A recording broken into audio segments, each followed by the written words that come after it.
Hey and welcome to the part 3 in this video series about Liwa Tower in Abu Dhabi. This is how far we came the last time. We generated two grids, the first grid and the second grid, and then we projected this panel on one of the surfaces. And using this point morph 3D component that you can find in the paneling tools for Grasshopper, and I added some color that resembles to the color of the panels. Before we continue, we are going to exclude the first two floors because the panels there are different from the rest of the tower. And to do that, we will use subgrid, I think. Yes, if we go to paneling tools, grid utility, and choose subgrid. And here, input value, we will connect our grid points.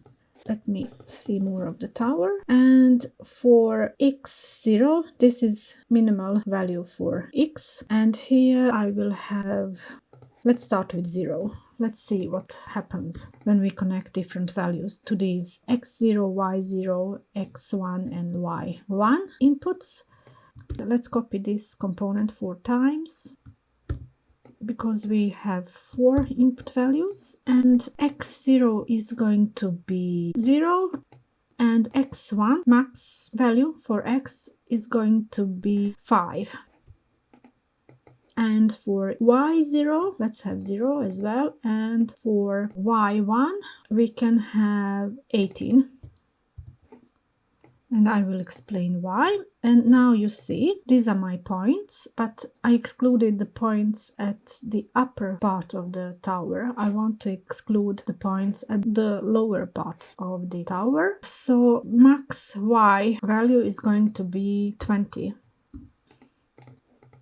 Let's see here. We have 21 values in this I output value, and from 0 to 20 is 21 values. We will have here 20. Now I have all my points here. And for y0, I'm going to have, let's say 2. We start with 2. And you see now the lower part of the tower. The points for the first 2 rows are excluded. And we are not going to change anything for x value. Let's see if we connect G output value to the yellow panel. We see we have 6 values, and those values are 0, 1, 2, 3, 4, 5. That's why we have input value 0 and 5. That's in total 6 values. And I copy this and move to the next grid and connect these grid points to this grid input value. And instead of this grid and this first grid, we will have our subgrids. Let me bring them closer to each other and to this morph component. And now I will disconnect the first grid and I will disconnect the second grid, and I will connect these new grids. See, you see now it works. We excluded these panels at the lower part of the building because they are different. And now I can save this, save the document. We can close everything and go to Revit and start working with RhinoInside and start moving the components and the information from Grasshopper to Revit. Now I open my Revit and RhinoInside. This is what we did together. And these are my pre-studies.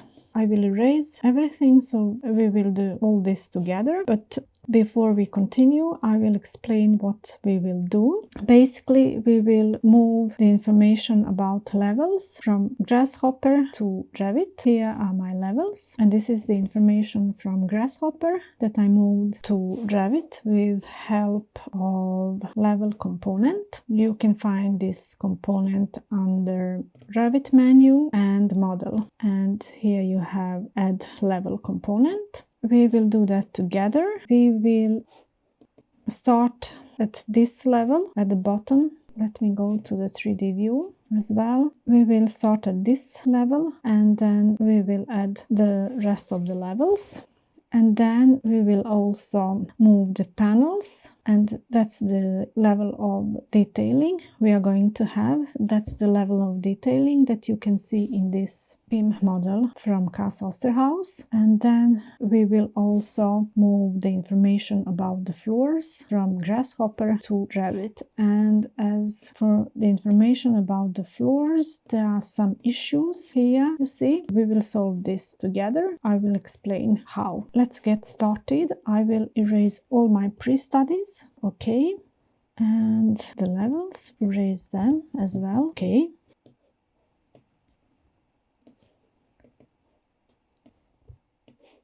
And delete here as well. Now our Revit file is empty, and let's start with the levels. And for the levels, I need the information about the floors, and we will go to Params menu, and we will take this type component, and I will change this to floors, and I will change to the generic floor 300 millimeters. Then I will go to Revit menu and to Element tab and Element Parameter. And my element is this floor type. And the parameter, I think the thickness of the floor is called default thickness. But let me check. Let me see if I have a plan view here. View.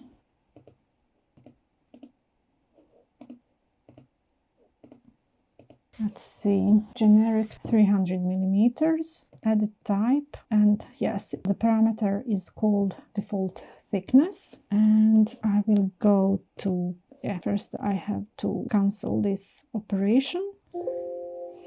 And now I can go back to Grasshopper. I will go to Params menu, take the yellow panel, and I will write here default thickness. And the value is 300 millimeters. If I change this type, for instance, to concrete commercial 362 millimeters, the output value here is 362 millimeters. I will have generic 300 millimeters to start with. This is the thickness of the floor. I will group this. Now I will go to Revit, Model tab, Add Level. And this component wants elevation, and for the elevation we will start with series component. The starting point is going to be this thickness of the floor, and then for each step we will add the distance between our perpendicular frames. And let me bring the perpendicular frames plane. Copy this name. Paste here, wire display hidden,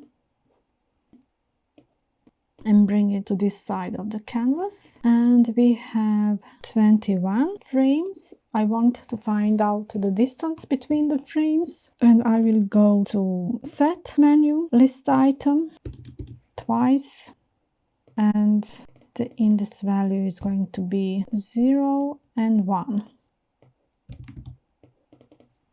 1.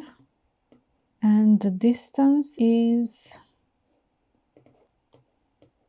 4280.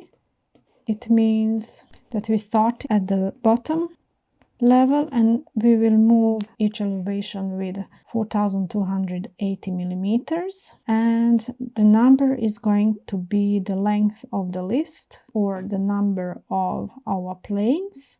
Set and list length. And this is going to be our count. And here are our elevations. We connect this S output value to elevation input value. And for the name, we are going to use new series component. We will start with 0. And increase by 1. And the count is going to be the list length. This component wants the name. Let me take concatenate component. The name is going to be level plus 0, 1, 2, and so on. And the type, I think I only have one type, that's this one, level 8mm head, and that's going to be our type. And let's see, let's go to the 3D view, and here are our levels. I have two level 0, that's this one I will erase. Okay, and let's see, that's it. Let's go to the floors, and for the floors I will turn off these planes, perpendicular frames. So here are my levels, and for the levels, actually this last one is too high, so I'm not going to move that one. I will construct it another way, so the count is going to be list length minus 1. In that way we will exclude the last level from this level component. So the last level is gone. And the last level I'm going to do like this.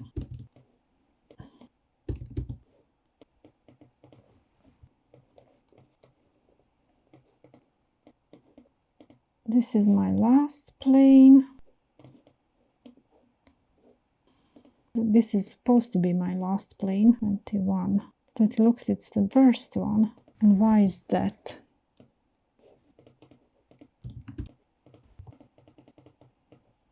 So this is the last plane. The last plane is the list length minus 1. And I want the distance between the first plane and the last plane. And let's see, copy this. This is going to be my last level. These are all my other levels, and this is going to be the last one. And the last one is this distance, this elevation. Let's try. And the name is level. I don't need series component here, since I only have one level. And it's going to be level. Says level 20. Let's see. Yeah, that's correct. So these are my levels. Let me make some space between levels and the numbers.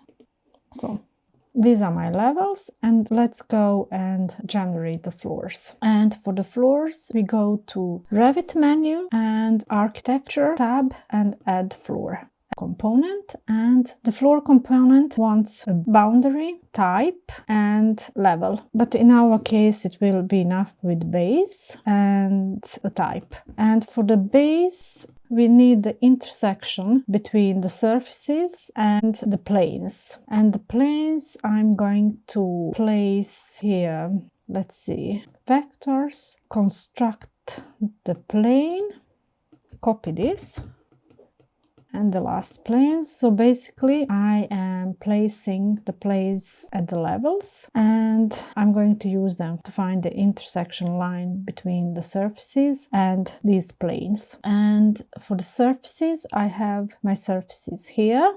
I can store them in a house component, in an empty house component. Let's see, change the name to surface 1 and via display hidden.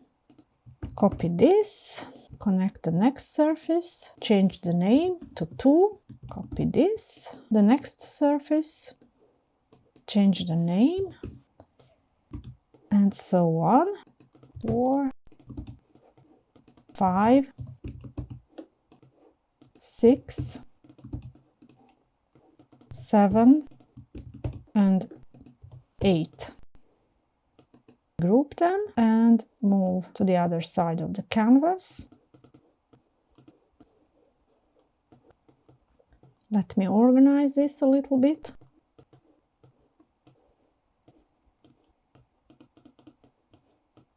Let's find the intersection between the surfaces and the planes. And first I'm going to take these planes.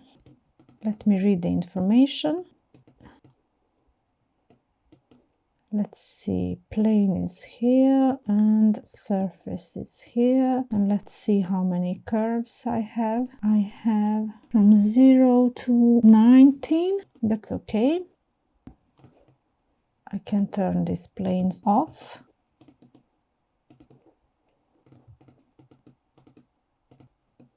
These are our first curves. Copy this and just change the breadth.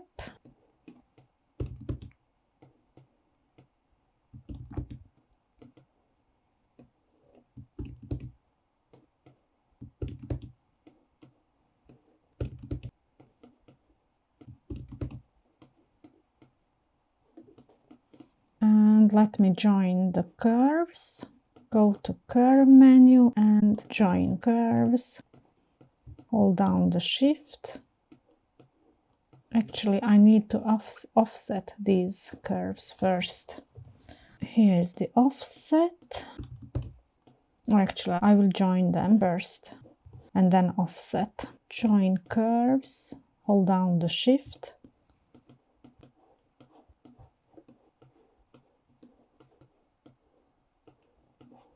Looks good. Offset, and the distance is going to be the thickness of the panel, and that information I have here. Here is the thickness of the panel, and let me store that information in a number component, wire display hidden, and I will write here thickness panel. And move to the other side of the canvas. Put it here. And I want to offset them inside, not outside the building. And let me take the negative. And now, here are my curves. And these curves are going to be the boundaries for the floor. And let's see. It looks good this time. I did this before and I had a lot of trouble. I needed to rebuild the curves, but now it works perfectly, so that's okay. And I also want the type of the floor, and let's go to primitive. Here's the type component, connect, and the wire display hidden, and move this. And now let's see, now it doesn't work. Now I disconnected the type, but it's red anyway. Let's see. And it says object reference not set to an instance of an object. Let's do like this. Floors, and choose 300 millimeters. Let's see. If I go to Revit, architecture, add floor, I'll do this again. I delete this one. Okay.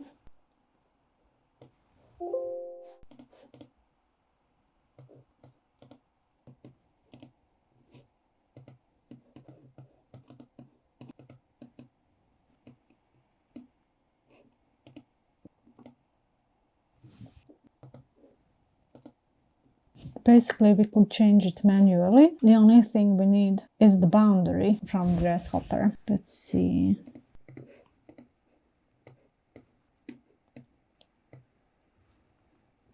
All curves are closed planar curves.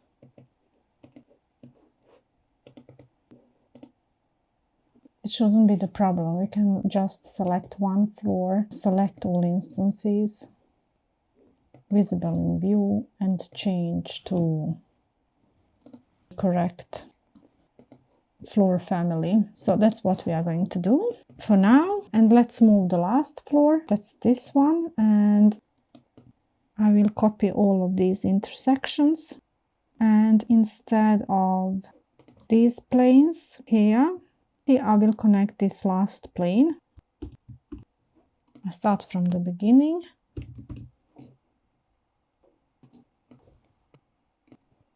Plane, plane, change, and take all of these as well. Disconnect all and connect these lines.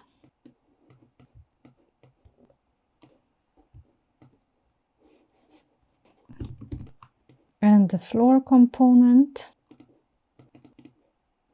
this is 300 from the beginning. And I don't know what we need to do here in order to make it work. The input curve loops cannot compose a valid boundary. That means the curve loops collection is empty, or some curve loops intersect with each other, or each curve loop is not closed individually, or each curve loop is not planar. Yeah, it doesn't matter. It worked. We have all of our floors in Revit. That's what we wanted. We could go to curve and polygon, and here, let's see, there are some curves that have too many points. But as I said, it doesn't matter, it works. We managed to move all the floors to Revit, so that's okay. I'm happy with this. If we read the information from the polylines, we can see that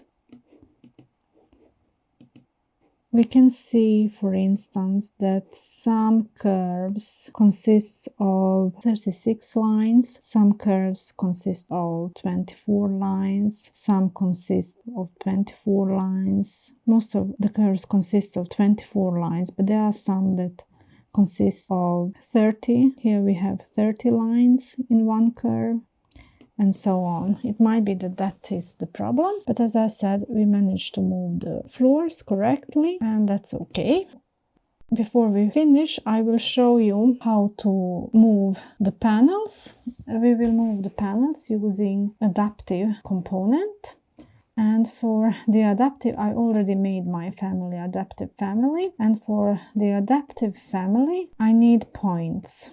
And points are going to be our grids. And let's go to panels and panel 3D, cellular 3D grid. And let's see, I'm going to use this grid and this grid. And here I have my points. And I will connect this C output value to P input value. And I already made my family. If I go to generic models, here I have my adaptive family. And here are my panels, and we are using this level of information. And I will talk more about the panels and adaptive components and why we cannot achieve BIM object with better level of detailing. I do that in the next video. So this is my BIM model, and this is my Grasshopper 3D model. And as I said, I will explain more about adaptive components and my family and what kind of information we can read from these panels. If I choose, for instance, this panel, I can still read a lot of information, I think. Let's see. No, I don't see. No. Yes, I can still read a lot of information. I can read the height of the panels. I can read, for instance, the angle between this side and this side. And then I can read the angle between this side and this side. And all of these panels are unique. And I can make schedules with the information about the panels. If I change this panel, for instance, you see that the information is different, and this panel has another information, and so on. This adaptive family is still a BIM object, but unfortunately we cannot move the openings using adaptive components, and I will talk more about that in the next video. So that's all for now. Thank you for watching.